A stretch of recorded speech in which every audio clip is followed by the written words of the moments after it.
Everyone, welcome back to our channel. ఈ రోజు నేను నాటుకోడి కూర చేయబోతున్నానండి. ఫ్రెష్ గా ఇప్పుడే కొట్టించి తీసుకొచ్చారు.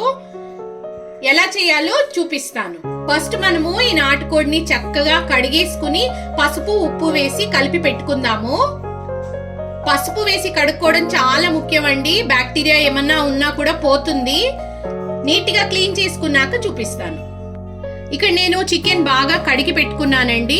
కొద్దిగా పసుపు కొద్దిగా ఉప్పు పట్టించి పెట్టుకున్నాను. మళ్ళీ తర్వాత ఒక 2 సార్లు మళ్ళీ కడిగిన తర్వాత చూపిస్తాను. నీసు వాసన ఉండదు ఇలా చేసుకుంటే. చూడండి, ఇక్కడ నేను చికెన్ నీట్ గా కడిగి క్లీన్ చేసి పెట్టేసుకున్నాను. ఇప్పుడు కుకింగ్ ప్రాసెస్ చూద్దాము. ఇక్కడ నేను నాటుకోడి కూర మసాలా చూపిస్తున్నానండి. కొద్దిగా జీడిపప్పు తీసుకున్నాను, ఒక 2 స్పూన్ల ఎండు కొబ్బరి, కొద్దిగా గసగసాలు తీసుకున్నాను. కొంచెం వేడి నీళ్ళలో వేసి కొద్దిగా నానబెట్టుకుందాము. ఇది యాడ్ చేసుకుంటే కూర టేస్టీగా ఉంటుంది, కొద్దిగా థిక్ గా ఉంటుంది, చాలా బాగుంటుంది. ఇక్కడ నేను నాటుకోడి కూర కావాల్సిన పదార్థాలు తీసుకున్నానండి. 2 టమాటాలు తీసుకున్నాను, ఒక 3 ఆనియన్స్ తీసుకున్నాను. ఇక్కడ అల్లం వెల్లుల్లి పేస్ట్ ఒక 2 స్పూన్స్ చాలు. కొద్దిగా సాల్ట్, కొద్దిగా పసుపు తీసుకున్నాను, ఎందుకంటే కడిగేటప్పుడు కూడా పసుపు వేసుకున్నాం కాబట్టి. ఒక 2 స్పూన్స్ కారం తీసుకున్నాను, ఒక 1 స్పూన్ ధనియాల పొడి, గరం మసాలా, జీలకర్ర పొడి. ఇప్పుడు కుకింగ్ ప్రాసెస్ చూద్దాము. ఇక్కడ టొమాటో ఆనియన్ కూడా నేను పేస్ట్ చేసి పెట్టుకుంటాను. ఇక్కడ చూడండి, నేను టొమాటో ఆనియన్ పేస్ట్ చేసి పెట్టేసుకున్నాను. ఇప్పుడు కుకింగ్ ప్రాసెస్ స్టార్ట్ చేస్తాము. ఒక 3 స్పూన్స్ ఆయిల్ వేసుకున్నానండి. ఆయిల్ వేడెక్కిన వెంటనే కొద్దిగా మసాలా దినుసులు వేసుకుందాము. మసాలా దినుసులు కొద్దిగా వేగిన వెంటనే ఆనియన్ పేస్ట్ వేసేసుకుందాము.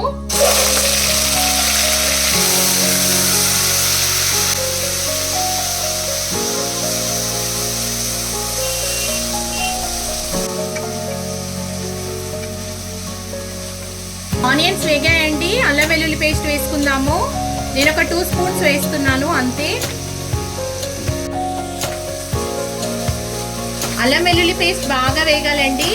తర్వాత టొమాటో పేస్ట్ వేసుకుందాము. అల్లం వెల్లుల్లి పేస్ట్ బాగా వేగిపోయిందండి. టొమాటో పేస్ట్ వేసేసుకుందాము. టొమాటో కూడా బాగా మగ్గాలి. టొమాటో బాగా మగ్గిపోయిందండి, నూనె పైకి తేలింది.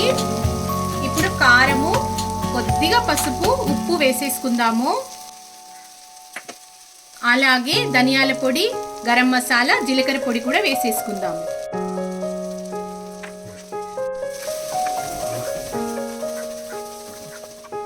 కొద్దిగా నీళ్ళు వేసుకుంటాము, మసాలాలు మాడిపోకుండా.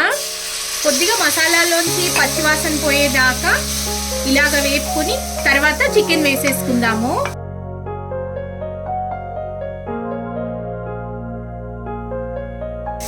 మసాలా వేగిందండి, చికెన్ వేసేసుకుందాము.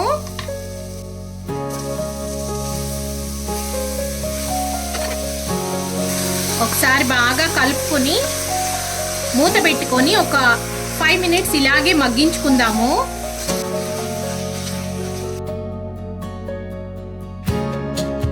ఇక్కడ నేను గసగసాలు, జీడిపప్పు, ఎండు కొబ్బరి పేస్ట్ చేసి పెట్టుకున్నానండి. కొద్దిగా వేడి నీళ్ళలో వేసి నానబెట్టి పెట్టుకున్నాను. మెత్తగా గ్రైండ్ చేసుకోవాలి, కొద్దిగా కూడా పలుకులు ఉండకూడదు. నేను ఒక 5 మినిట్స్ మగ్గించుకున్నానండి ఇలాగే. ఇప్పుడు వాటర్ యాడ్ చేసుకుందాము.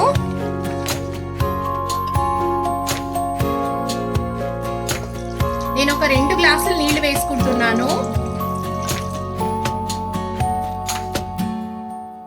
బాగా కలుపుకొని ఒక రవ్వ ఉడికిన తర్వాత మనం గ్రైండ్ చేసి పెట్టుకున్న పేస్ట్ వేసుకుందాము.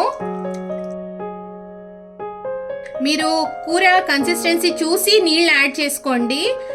కొంతమంది గట్టిగా ఇష్టపడతారు, కొంతమంది కొద్దిగా పలుచగా ఉంటేనే ఇష్టపడతారు. ఉప్పు కారాలన్నీ ఈ టైంలోనే చూసి వేసుకోండి.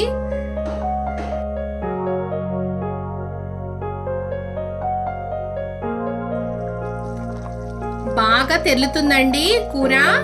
ఇప్పుడు మనం గ్రైండ్ చేసి పెట్టుకున్న ఆ పేస్ట్ వేసుకుందాము. గసగసాలు, ఎండు కొబ్బరి, జీడిపప్పు. ఇప్పుడు ఈ పేస్ట్ వేసేసుకుందాము. ఒకసారి బాగా కలుపుకొని ఇంకొద్దిగా నీళ్లు కావాలంటే యాడ్ చేసుకోండి. ఉప్పు కారం చూసుకోండి. ఈ టైంలో ఉప్పు కారం చెక్ చేసుకుని కావలిస్తే వేసుకోండి. మూత పెట్టుకుని 5 విజిల్స్ నేను పెట్టుకుంటున్నాను కుక్కర్లో. నేను సాల్ట్ చెక్ చేసుకున్నానండి, నాకు కొద్దిగా తక్కువ అనిపించింది, నేను కొద్దిగా సాల్ట్ వేసుకున్నాను. ఇంకా మూత పెట్టుకుని నేను 5 విజిల్స్ పెట్టుకుంటాను.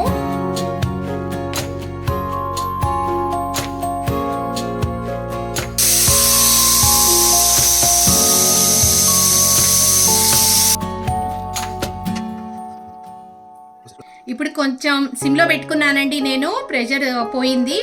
స్టవ్ ఆన్ చేసుకుని కొద్దిగా కొత్తిమీర పుదీనా వేసుకుందాము. ఉడికిందో లేదో చెక్ చేసుకోండి. ఇది కొద్దిగా ఉడకకపోతే ఇంకొక 2 విజిల్స్ పెట్టుకోండి మీరు. నాకైతే పర్ఫెక్ట్ గా ఉడికిపోయింది, స్మెల్ అయితే అదిరిపోతుంది. పుదీనా, కొద్దిగా కొత్తిమీర.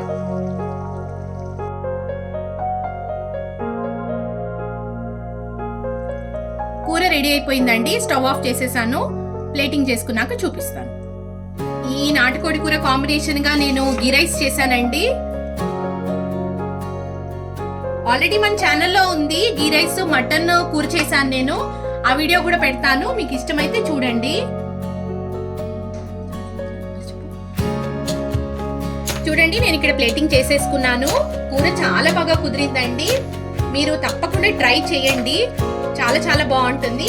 ఎలా ఉందో కామెంట్ చేయండి. వీడియో నచ్చితే లైక్ చేయండి. Thank you for watching. Bye bye.